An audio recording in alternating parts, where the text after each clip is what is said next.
Hi everyone, this is Liz again with my Stay Light Beads section of myself, where I try to share and enable people with the tools that I've learned.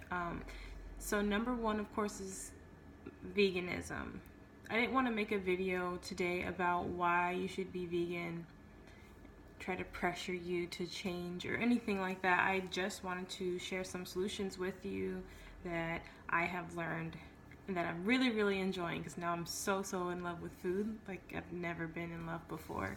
So here are some of the things that I use, falling yoga mat,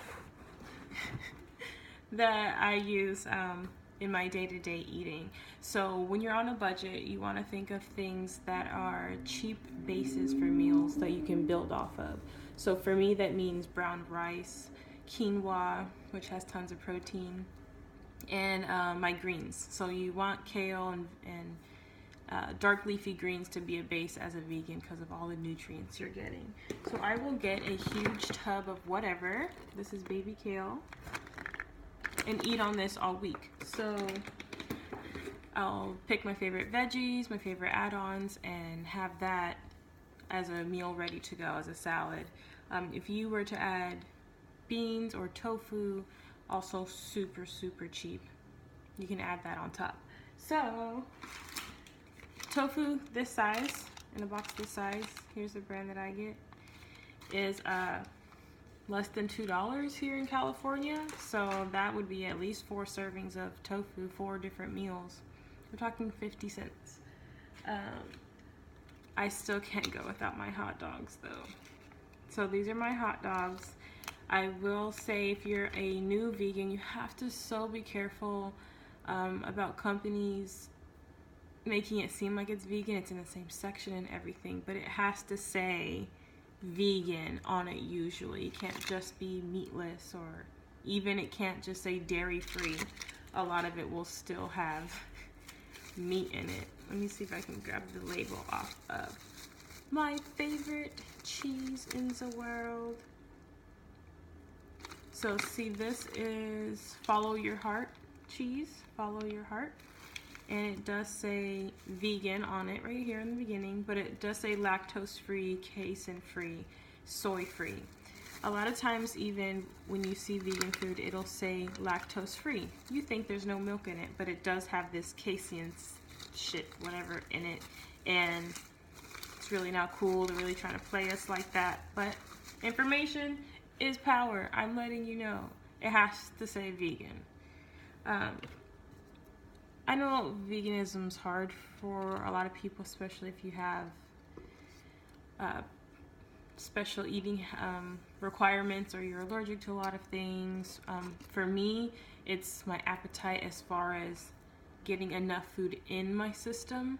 I love to eat often, and I have my favorite foods I just chow down on, but I'll start to eat and then feel full really fast. So milks are really good for me to quickly get in some heavy nutrition. Ripple. Oh my gosh, you guys. Why I choose this milk over regular cow's milk. This has protein in it. This has more calcium than milk. This has omega-3s, which omega-3s and B12s are what are missing out of the vegan diet the most. So I don't really take any supplements. I try to incorporate foods to supplement as much as possible. But I still need to do some research on that.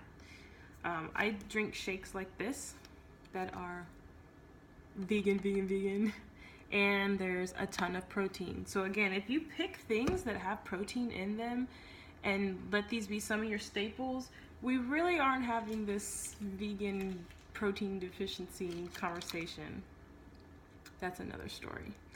It doesn't exist for anyone. On almost any of these kinds of things, the hot dogs, the cheese, because it's made out of nuts usually, the tofu, it has a ton of protein in it. Check this stuff out. It's like faux chicken, seitan chicken. It's a couple bucks. Like how many servings? 3.5 servings, and 20 grams of protein a serving. So you could eat even half of this in one big heavy meal, and That's a lot of protein. This stuff even comes in chocolate. Vegan chocolate. And for the morning, eat bananas, eat oatmeal, things that are cheap, and add on healthy nutritional things. That might be a little bit more pricey. I always get my strawberries, I always get my milk. But then the other things, kale's not that expensive, it lasts all week. Rice, even quinoa in bulk is cheap. So here's how I want to approach these solutions also. I know it's easy for me to have the financial resources I do through my family, at least for my grocery budget, and then be in a city that is very, very vegan friendly. It's easy for me to talk. So I want to share solutions for me to share with you guys who are where I just came from, Tennessee, where I went to school for 6 years. I was a vegetarian there, and I didn't know as much as I know now, so I found it kind of difficult. Yes, difficult to eat there, even as a vegetarian.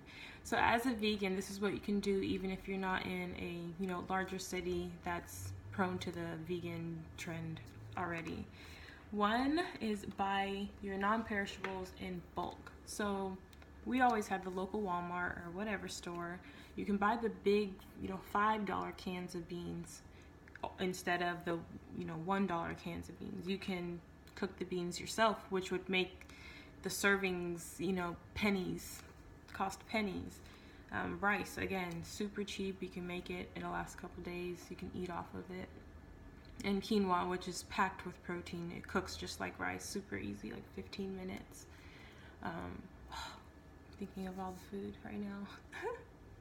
So what I do is I base my meals around these things. So rice, quinoa, grains, and then the greens, of course, can be a base also. To me, it's not that expensive.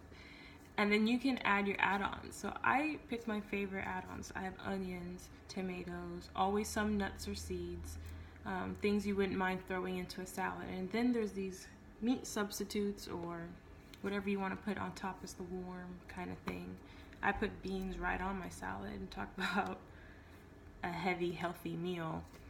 Super cheap. So if you don't follow me already on my lizmcleanapparel Instagram, I often will show the food I'm eating just because I'm so excited about it, but also show the food cost. So you can see like each meal, it looks gorgeous. This food is gorgeous and I feel gorgeous eating it.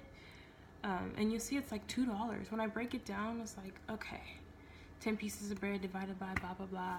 When you break it down, you're talking a few dollars for a gorgeous, gourmet, vegan, organic meal. And I know how it is. Wingstop is good. KFC is good. I used to be so addicted to these places, and Alfredo pasta was addicting, and I would pay my $15 for some crappy place in Murfreesboro, Tennessee. And now I see I can just make it just as good, if not better, at home, even with the supplies available in those areas. Of course, growing your own vegetables can help here and there. Connecting with farmers. When